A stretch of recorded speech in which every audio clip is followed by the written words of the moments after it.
É um privilégio podermos ter também o Ministério de Jovens Irmãos, e esta manhã nós vamos ter a graça de poder ter o Ministério do Dário, e eu vou pedir ao Tiago, que também é outro jovem, para orar por ele, e a seguir ele vai pregar aquilo que o Senhor pôs no seu coração. Amado Pai, te queremos dar graças, Senhor, pela bênção de podermos estar aqui reunidos, Senhor. É uma verdadeira bênção da Tua graça, Pai, e te queremos agradecer por isso, Senhor, porque sabemos que muitos não a têm, Senhor, e Tu nos abençoaste com isso, Pai. Queremos agora pedir pelo Dário, Senhor, e te agradecer por ele, Senhor, tens feito uma obra na vida dele, Senhor, e agora o que te pedimos é que sejas Tu a falar por meio dele, Senhor, que o use, Senhor, e que fales aos nossos corações, Senhor, que possamos aprender mais sobre a Tua palavra, Senhor, e acima de tudo possamos mudar as nossas vidas, Pai. Quero pedir tudo e agradecer no nome que é sobre todo nome, no nome do Teu amado Filho, nosso Senhor Jesus Cristo, nosso amado Salvador. Amém. Obrigado. Graças a Deus, irmãos. Pode?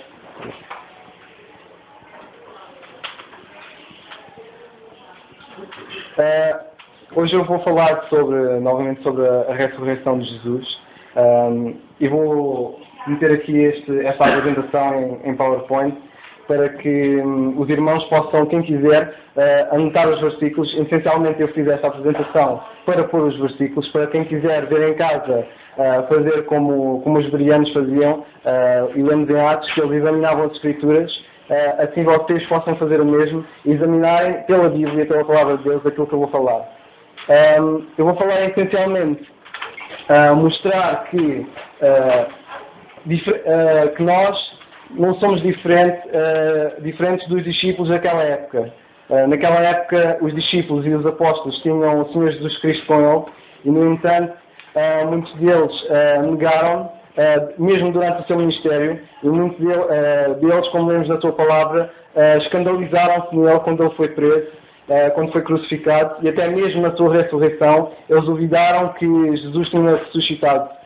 Lemos em versículos como João, lemos lá que os discípulos, e neste caso os apóstolos também, estavam tristes e choravam depois de Jesus ressuscitar, e quando Jesus apareceu, eles ainda assim duvidaram. Lemos também que quando as mulheres foram dizer-lhes que Jesus tinha ressuscitado, eles ainda assim duvidaram. E quando o Senhor depois apareceu realmente na frente deles, depois deles falarem com Jesus e verem que ele tinha realmente ressuscitado, é que eles creram. E, no entanto, lembro-me bastante de Jesus dizer: bem-aventurados, felicíssimos aqueles que não viram, mas creram. Muitos dizem que os escritores dos Evangelhos escreveram os Evangelhos com o objetivo de enganarem as pessoas, ou seja, que nós hoje acreditamos que o que aqui está, mas acreditamos porque fomos enganados. No entanto, eles citam várias coisas, tentam mostrar eles mesmos, até pela palavra de Deus, que os próprios escritores não eram inspirados e que os próprios escritores tinham algum objetivo e alguma coisa a ganhar com isso. No entanto, nós lemos e sabemos pela história e até mesmo pela palavra de Deus, que muitos deles, depois de terem visto o Senhor Jesus ressurreto, muitos deles depois foram perseguidos, e muitos deles, se não todos, foram mortos pela fé por aquilo que viram, ou seja, por verem o Senhor Jesus Cristo ressuscitado. Além de que, lemos isto, por exemplo, em Atos 8.1, em que vemos Atos 8.1, em que Saulo, o conhecido apóstolo Paulo, antes de se converter, em que ele consentiu na morte de Estevão, e naquele dia ele perseguiu toda a igreja que estava em Jerusalém, e todos os que estavam em Jerusalém foram dispersos pelas terras da Judeia e da Samaria, exceto os apóstolos. Além disso, como é que podiam estes enganadores passarem por despercebidos? Ou seja, todos os que escreveram os Evangelhos, se eles quisessem enganar alguém, normalmente há um provérbio que diz que a mentira tem perna curta. Se eles realmente quisessem enganar alguém, eles eram apanhados facilmente. E realmente, se eles quisessem ganhar alguma coisa com isso, nós hoje em dia, as pessoas naquela época, viam isso mesmo. Viam principalmente pelos frutos. Que a Bíblia diz que nós conhecemos a obra que eles fazem pelos frutos que é dado nessa obra. Mas também aqui colocamos uma questão importante, que é estes mesmos enganadores, dizem, e lemos nos Evangelhos e nas cartas do apóstolo Paulo, dizem estes enganadores, querem nos enganar a nós, dizem para nós agirmos em santificação, sermos santificados pela palavra, abstermos da prostituição, não oprimir ou enganar os irmãos, não desprezar Deus, amar uns aos outros, trabalhar com as próprias mãos, não furtar, andar honestamente, ou seja, dão-nos vários mandamentos que dizem para nós agirmos bem. Ora, aqui, se eles querem nos enganar e dizem-nos para nós agirmos corretamente, há aqui alguma coisa que não faz sentido. Vemos, por exemplo, em Romanos, no capítulo 2, e versículos... Capítulo 2...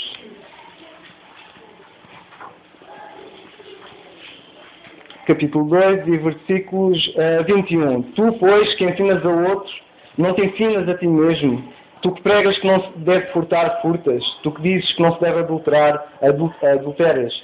Tu que abominas os ídolos, cometes sacrilégio. Tu que te glorias na lei, desonras a Deus pela transgressão da lei. Se o Senhor diz para nós não nos enganarmos uns aos outros e estes iam enganar-nos, eles tinham o objetivo de enganar alguém. Além disso, os enganadores, normalmente as pessoas, quando querem enganar outra, fazem porque têm alguma coisa a ganhar com isso. Por exemplo, hoje lemos de vários evangélicos, por exemplo, no Brasil há uma série deles, que eles, até mesmo pela palavra deles, eles procuram enganar as pessoas para ganhar alguma coisa com isso. Normalmente tentam ganhar dinheiro.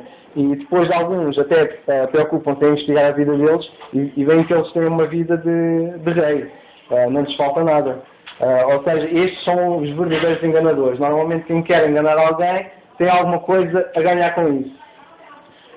Mas nós não vemos isto na palavra de Deus. Ou seja, sobre o que eu estava a falar, o verdadeiro engano não são os escritores, mas é quem tenta tenta despromover a palavra de Deus. Aqui temos vários versículos sobre a santidade cristã, incluímos nas cartas do apóstolo Paulo. Aqui está, esta ordem está por ordem histórica, cronológica, e podemos ver, não só nestes versículos, mas se lemos todas as cartas de Paulo, vamos ver Paulo a falar, e ele várias vezes diz aos crentes para serem santos. Lemos, por exemplo, em Efésios, capítulo 5, para nós sermos imitadores de Deus. Ou seja, se Paulo fosse um enganador, se ele tivesse alguma coisa a ganhar com isso, ele mesmo, acho que ele alguma coisa mostrava isso, até mesmo nas cartas dele. E, no entanto, ele, por exemplo, em 2 Coríntios 11, no capítulo 11, ele fala das prisões dele, fala dos temores, das dores que ele sofreu, como ele era perseguido, e vemos, por exemplo, nas cartas prisionais de Paulo a falar das cadeias dele. Ou seja, um enganador, se Paulo quisesse enganar realmente alguém, ele não era preso. Ele, se calhar, até era ao contrário. Ele era uma pessoa que vivia completamente bem. E Paulo fala da experiência dele mesmo, que ele não vivia dessa forma.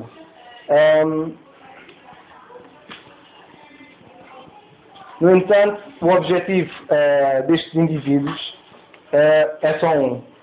E eu aqui vou citar aqui uma resposta que o Billy Graham respondeu a uma pessoa que perguntou acerca, já não me lembro se era acerca dos evangelhos, se eram falsos ou não. Acho que era porque é que as pessoas não acreditavam ou não aceitavam os evangelhos ou não queriam acreditar na palavra de Deus. E, no entanto, o Billy Graham dá uma excelente resposta. Ele diz que o problema está dentro de nós, na obstinação dos nossos corações e vontades. Ou seja, queremos reger as nossas próprias vidas. E nós sabemos que, se nos rendemos a Cristo, não podemos continuar a viver da forma que fazíamos antes. Como homens rebeldes, numa das parábolas de Jesus, declaramos: não queremos que este reine sobre nós. Na realidade, é claro, as pessoas vêm com todo o tipo de desculpas para não crerem em Jesus ou venderem as suas vidas.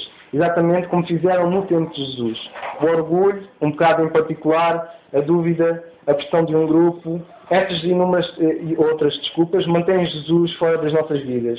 Mas isto não tem de ser assim, porque só Ele nos oferece a esperança duradoura no meio de um mundo de desespero e pecado.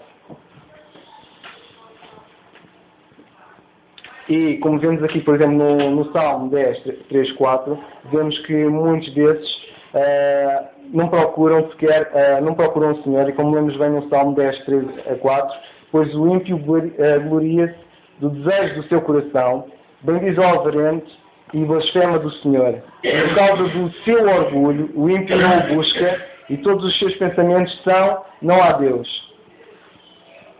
No entanto, o que é que podemos ver nos Evangelhos que mostra que nada disto foi falsificado?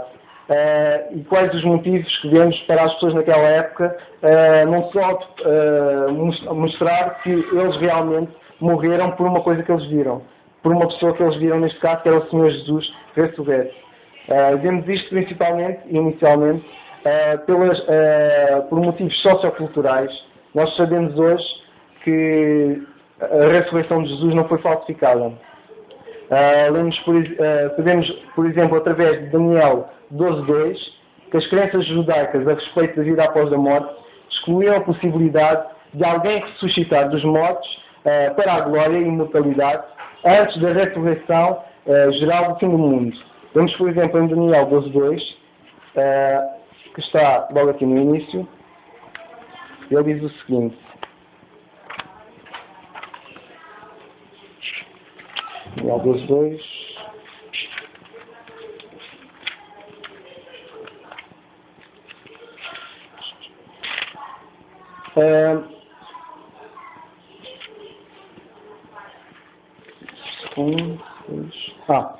E muitos dos que dormem no pó da terra ressuscitarão, uns para a vida eterna e outros para a vergonha e desprezo eterno.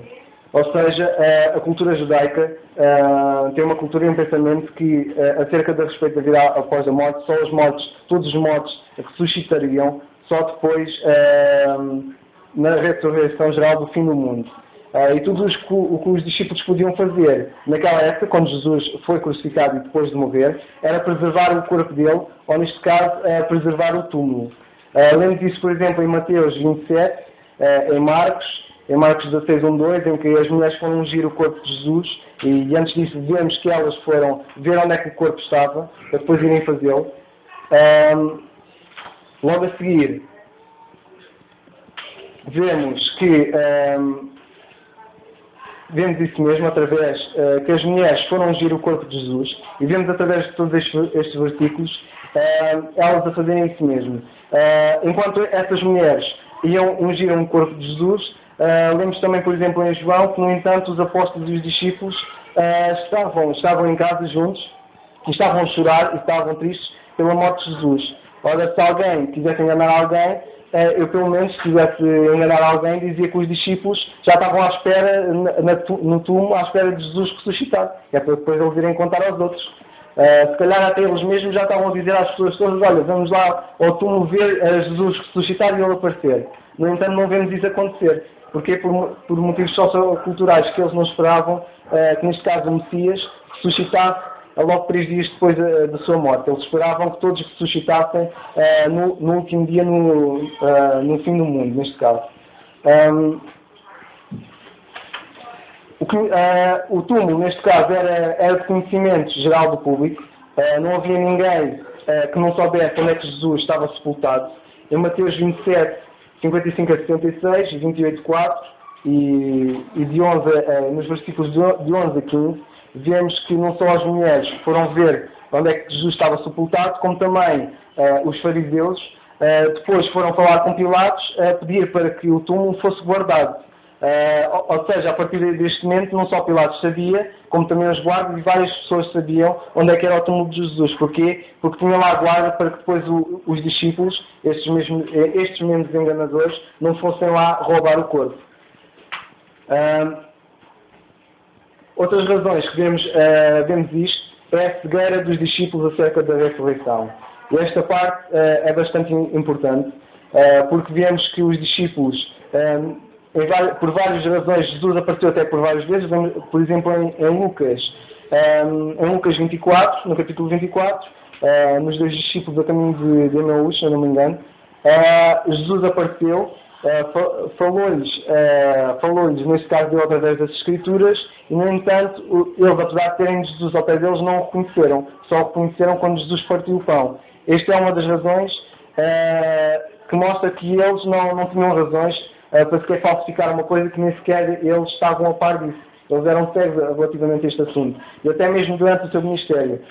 Durante o seu ministério de Jesus, ele falou várias vezes, como por exemplo, podem ver mais tarde, em Mateus no capítulo 16 e 17, entre outros, Jesus a falar de que ia a Jerusalém ser entregue pelos judeus e depois, de morto, ia ressuscitar 3 dias depois. E lemos que nestes versículos é dito que os apóstolos não entendiam o que Jesus dizia e até temiam perguntar o que era isso de ressuscitar dos mortos. Outros motivos que lemos é o abandono de muitos discípulos de Jesus a certa altura do seu ministério.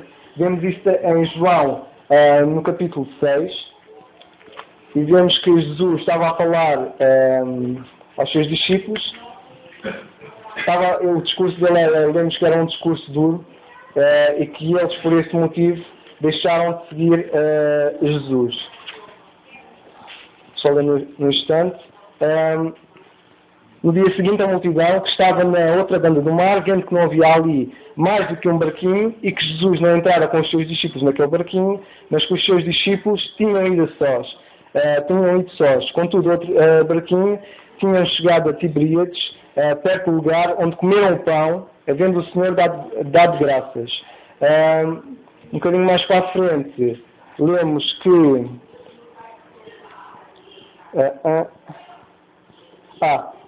no versículo 60, muitos depois dos discípulos, ouvindo isto, disseram: duro é este discurso, quem o pode ouvir? Sabendo depois Jesus em si mesmo que os discípulos murmuravam disto, disse: isso escandaliza-vos. Que seria, pois, se visseis subir o Filho do Homem para onde primeiro estava? O Espírito é o que vivifica a carne, que para nada aproveita. As palavras que vos disse são Espírito de vida. Mas há alguns de vós que não creem, porque sabiam bem Jesus desde o princípio quem era os que criam e quem era o que o havia de o entregar.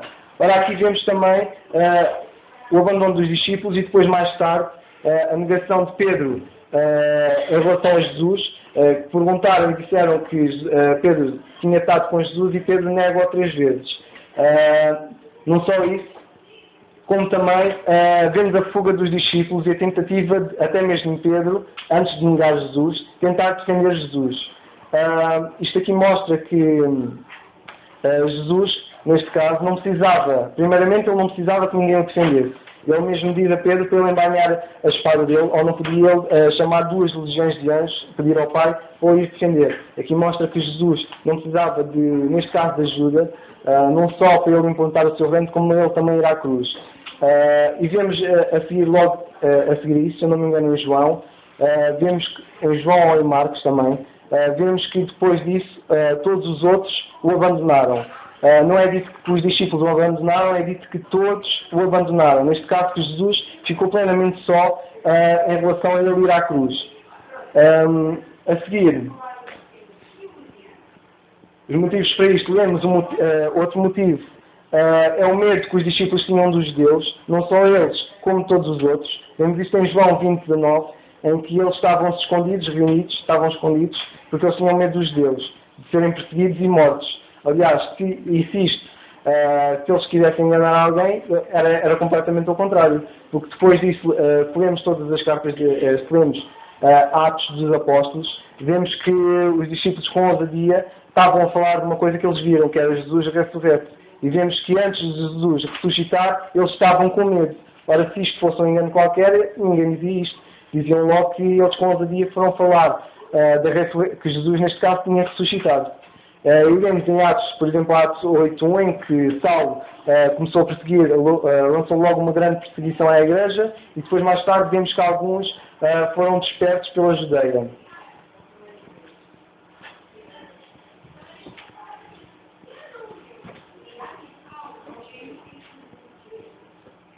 Exatamente. O ceticismo acerca da ressurreição. Aqui basta citar o caso bem conhecido de Tomé, que Tomé só disse que só acreditava depois de ver Jesus à frente dele e de tocar na mão onde ele tinha furado e tocar no lado dele. No entanto, quando Jesus aparece à frente dele, ele não foi tocá-lo, não foi tocar no lado nem nas mãos, mas ele creu logo. Outro facto também que mostra que nada disto foi engano é que eles não queriam que Jesus morresse. A certa altura, em que Jesus pergunta aos discípulos quem é que os outros falavam que Jesus era e quem eles mesmos diziam que Jesus era, e Pedro diz que era o Cristo, e no entanto depois Jesus diz e fala acerca da sua morte e ressurreição, e no entanto Pedro diz de modo nenhum isso te acontecerá. Ou seja, não só Pedro, como todos os outros discípulos, não queriam que Jesus morresse. O que mostrava também que eles esperavam um Messias político e que fosse reunir logo o povo de Israel. Não esperavam um Messias que fosse morrer pelos pecados dos homens. Depois disso, lembro as ações, e vemos em todo o livro de Atos, as ações dos discípulos e apóstolos depois da ressurreição e subida de Jesus aos céus. Vemos como estes, com ousadia, proclamavam que Jesus tinha ressuscitado perante o Sinédrio, perante reis, e todos eles morreram por esta verdade. Ora, se isto fosse engano, ninguém procuraria morrer por uma coisa que sabia ser mentira. E o objetivo deles era proclamar algo que eles tinham visto. Hoje, por exemplo, muçulmanos morrem, explodem autocarros ou prédios por uma coisa que eles acreditam. Mas a diferença dos apóstolos para os muçulmanos é que os apóstolos morreram por uma coisa que eles sabiam que era verdade. É diferente de nós acreditarmos que é verdade, é diferente da nossa experiência. E neste caso, os discípulos morreram por uma coisa que eles sabiam ser verdade, uma coisa que eles tinham visto. E uma coisa que depois deles verem, mesmo pelos olhos deles, que eles não tinham medo de nada. E vemos que eles mesmos a sujeitarem-se à morte e a prisões, e chicotadas e a dores, porque eles não tinham medo, porque eles sabiam em quem tinham crido e o que tinham visto. Outros motivos, vemos também o caso de Estevão, o primeiro mártir, que morreu pelo Senhor Jesus, e ele morreu sabendo que Jesus tinha ressuscitado, pois se fosse mentira, ele mesmo não o tinha feito.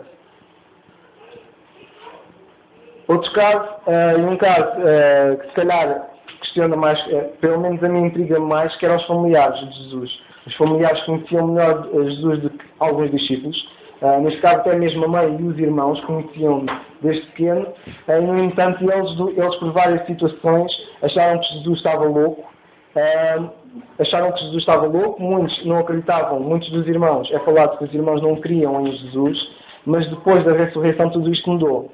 Vemos logo isto em Atos 1,14, em que é dito que, neste caso, os irmãos e a mãe estavam lá com ele. Lemos assim: todos estes perseveravam unanimemente em oração e súplicas. Notem agora, com as mulheres e Maria, mãe de Jesus, e com os seus irmãos. Durante o seu ministério, nenhum dos irmãos cria quem Jesus era, mas, no entanto, depois de Jesus ressuscitar, todos eles passaram a crer. No entanto, e até mais um dos irmãos, Tiago, que escreveu a epístola Tiago, e o irmão também de Jesus, Judas, que escreveu a epístola de Judas. No entanto, estes não criam nele, em quem Jesus era o Filho de Deus, que Jesus era Deus, mas depois de Jesus ressuscitar, isto mudou. Tanto que o seu irmão Tiago foi líder da igreja em Jerusalém, e sabemos muito bem que ele escreveu a epístola de Tiago. Lemos sobre Tiago, neste caso, vemos que ele era o líder na igreja em Atos 15, 13, em que Tiago, no entanto, tomou a palavra naquele lado e foi falar com Paulo e Barnabé, se não me engano. E lemos também Paulo a citar Tiago, a falar de Tiago, em Gálatas 1,19, em que ele fala Tiago, o irmão do Senhor. Várias vezes os apóstolos afirmaram serem testemunhas oculares, e vemos isto em Atos. Vemos o caso de Paulo em 1 aos Coríntios, no capítulo 15, versículos 3 a 8. Vemos também nas epístolas de Pedro, vemos no Evangelho de João e nas epístolas de João. Vemos todos eles a mencionarem que eles mesmos estavam a passar algo que eles tinham recebido e que eles tinham visto. Lucas, no entanto, e o autor dos Hebreus, eles não foram testemunhas oculares, mas, no entanto, eles afirmam passarem algo que eles tinham recebido, que tinham, neste caso, recebido de pessoas que tinham estado com Jesus depois de ressuscitar. Neste caso, logo no início do Evangelho de Lucas, vemos Lucas a citar isto, que ele estava a pôr por escrito aquilo que até muitos outros tinham investigado, e que ele mesmo tinha recebido de várias testemunhas. e o mesmo na Epístola aos Hebreus. Agora aqui outra parte mais importante é a conversão de Paulo. A conversão de Paulo é que muda completamente aqui a história, porque Paulo nunca tinha estado com Jesus, e no entanto Paulo, antes de ser Paulo, ele chamava-se Saulo, este Saulo tinha perseguido a igreja. Isto é uma coisa que mostra que Paulo nunca queria, nem podia enganar alguém, porque Paulo era contra Jesus, era contra os discípulos, e Paulo, como judeu e bom judeu que era, judeu não, era Benjamim, mas ele era fariseu, é isso mesmo. Como bom fariseu que era, e segundo a lei, ele achava que os cristãos eram uma seita, eram hereges. No entanto, Paulo só mudou isto quando ele viu Jesus ressurreto, neste caso na glória. E nada disto podia acontecer, nenhum homem podia dar a sua vida ou morrer por uma causa que ele sabia que era mentira, e muito menos dele ser contra essa causa. Normalmente aqui alguma coisa tem de mudar, e normalmente só muda na nossa experiência. Nós, para aceitarmos que alguma coisa é verdade, é porque nós vimos que isso é verdade, ou que presenciámos. E foi o que aconteceu com Paulo. Vemos Paulo a falar do seu testemunho e da sua conversão. Vemos a sua conversão em Atos no capítulo 8. Vemos sobre Paulo, que ele perseguia a igreja. No capítulo 9 vemos a sua conversão, o Senhor na glória aparecer a Paulo, e depois Paulo fala do seu testemunho, da sua conversão nos capítulos 22 e 26. Ele também fala mais nas suas cartas, que é caso dos irmãos depois lerem. A conversão de Paulo, como vemos, é nos capítulos 9 e nos capítulos 22 e 26 ele fala do seu testemunho. Depois da sua conversão, lemos que logo depois de Paulo se converter, vemos que Paulo, depois de ser restituído a sua visão, ele foi logo pregar. Vemos logo em Atos 9, 19 a 31, em que Paulo foi logo pregar nas sinagogas que Jesus era o Filho de Deus. Ora um homem que era perseguidor e que era completamente contra a Igreja de Jesus, de repente começar a pregar a dizer que Jesus era o Filho de Deus, mostra aqui uma transformação. Mostra que isto não era um engano qualquer. E que Paulo não estava enganado, mas que ele foi passar algo que ele mesmo viu. Vemos também que o seu caráter e o seu pensamento mudaram completamente. E Paulo muitas vezes fala nas suas cartas que ele sentia um certo remorso por ter sido perseguidor da Igreja. E vemos ele a falar isso várias vezes. E ele a lembrar-se disso constantemente. Vemos também que o objetivo da sua conversão, vemos nas cartas de Paulo, em que o objetivo dele era levar o nome de Jesus diante dos gentios, rei de filhos de Israel, que ele tinha de cumprir a sua carreira e o seu ministério que recebeu do Senhor Jesus, e para dar testemunho da graça de Deus aos gentios, neste caso a todos. Ou seja, Paulo é feito um apóstolo de Jesus, neste caso apóstolo da graça, é diferente dos outros apóstolos. Lemos tudo isto nas suas cartas. Se formos ler todas as suas cartas, vamos ler todo o ministério do apóstolo Paulo, e ele fala isso várias vezes, de ele entregar algo que ele tinha recebido do Senhor Jesus. Vemos também em Atos dos Apóstolos, e vemos também pelas suas cartas, o ministério do apóstolo Paulo, as suas viagens missionárias. Ele teve 3 viagens. Vemos Paulo a pregar o Evangelho por todo o mundo antigo. Vemos isso desde toda a carta de Atos, a partir do capítulo 9 até ao fim, é basicamente sobre Paulo ir pelo mundo antigo, pregar que Jesus tinha ressuscitado e que ele era o Filho de Deus. Vemos também sobre a sua primeira viagem missionária, desde Atos 13 até ao capítulo 15 e versículo 39, em que nessa primeira viagem vemos que Paulo escreveu a primeira epístola, a Epístola aos Gálatas, que foi escrita um pouco depois de Paulo ter voltado da primeira viagem. Vemos isso em Atos 14, 27. Logo a seguir, a sua segunda viagem missionária. Durante essa viagem, vemos que Paulo escreveu 2 cartas aos Tessalonicenses. Vemos isso em que Paulo fala do retorno de Timóteo da Macedónia, mencionado em Atos, que também é relatado na primeira epístola aos Tessalonicenses, e em segunda aos Tessalonicenses. Paulo lembra aos Tessalonicenses do seu ensino, como se não tivesse passado muito tempo desde que Paulo tinha estado com eles. Depois, vemos também nos capítulos 19 e 20 a terceira viagem missionária de Paulo, em que durante essa viagem e até ao fim dos Atos dos Apóstolos, Paulo escreveu as 2 cartas aos Coríntios. E na casa de Gaio, em Corinto, Paulo escreveu a carta aos Romanos. Vemos tudo isto, por exemplo, na primeira carta aos Coríntios 1,14, ou segundo aos Coríntios, capítulo 2, versículos 13, em que Paulo fala disso mesmo, e nas cartas aos Romanos. E se formos comparar isto, vemos que tudo isto bate certo com o que está nos Atos dos Apóstolos. Pouco depois, Paulo torna-se perseguido. Desde que ele começou a pregar que Jesus era o Filho de Deus, Paulo passou a ser perseguido por espalhar o Evangelho, e tanto que ele depois, desde os capítulos 21 a 28, vemos ele a dar testemunho tanto aos governadores como a reis também. Sabemos que também, pouco depois, Paulo é prisioneiro, agora em Roma, onde ele escreveu as epístolas prisionais aos Efésios, a Colossenses, a Filemão e aos Filipenses também. Perto do fim da vida dele, Paulo foi libertado deste encarceramento e prosseguiu com o seu ministério cerca de 3 anos. Durante este ministério, ele escreveu as 3 cartas conhecidas, as epístolas pastorais, a Timóteo e a Tito. Durante esse tempo, ele escreveu a primeira a Timóteo e a carta a Tito também. E depois, no fim da vida dele, ele foi preso novamente. E pouco antes de ele morrer, ser decapitado, ele escreveu a sua última carta, que foi a segunda carta a Timóteo.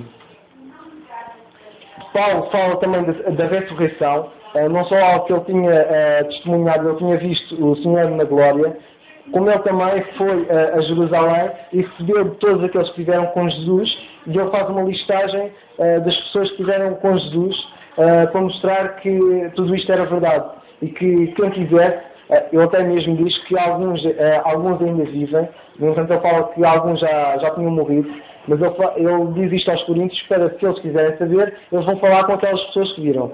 Ele cita os apóstolos, citam 500 pessoas que de uma vez viram o Senhor Jesus, cita os irmãos, se eu não me engano, e fala do próprio testemunho dele.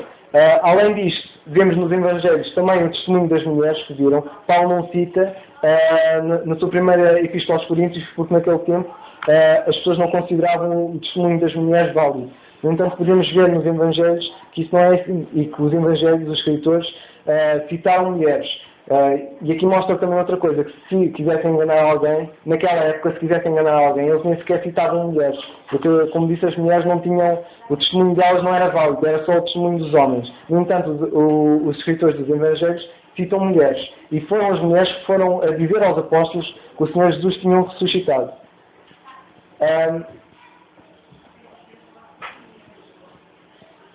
Vemos também que Pedro também fala do apostolado de Paulo, em que vemos que,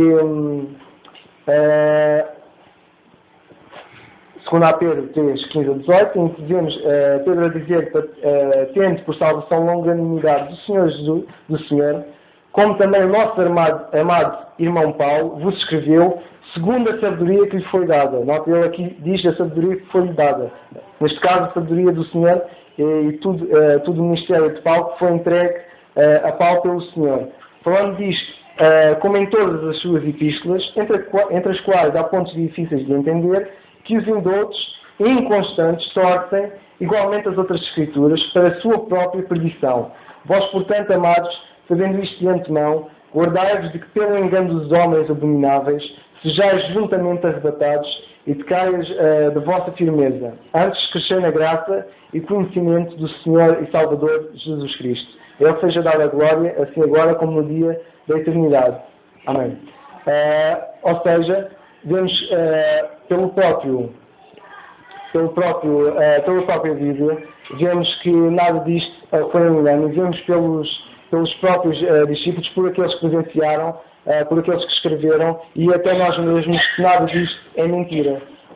Se quisessem enganar alguém, tinham feito de outra forma. Normalmente as pessoas e os indivíduos que dizem que tudo isto é uma mentira, de facto os mentirosos são eles. Porque, aliás, eles nem sequer dão um ponto, não dão um objetivo de que se nós estivermos enganados, o que é que temos a perder com isso? Eles próprios não dizem. No entanto, eles mesmos têm a perder se estiverem enganados. No entanto, isto serve para a nossa firmeza, para nós estarmos firmes mais na palavra e para sabermos em quem temos crido, neste caso, na Bíblia. lembro-me agora também dos desenhos animados que eu via, que eu lembro, vários desenhos animados e filmes em que era sobre os piratas. E era sobre uns piratas que guardavam um tesouro e então um indivíduo qualquer encontrava um mapa e nesse mapa estava um caminho que ia dar ao tesouro. E nesse mapa estava uma cruz. E eu lembro que isso é semelhante à Bíblia. A Bíblia para nós é um mapa que nos mostra e indica a cruz.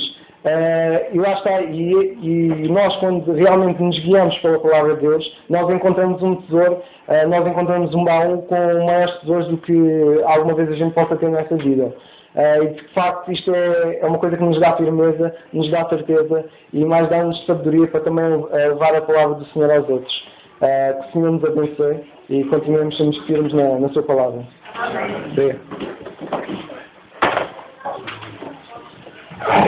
Graças a Deus por isto que nós ouvimos acerca da ressurreição do Senhor Jesus Cristo. Eu quero vos dizer uma coisa que é muito importante.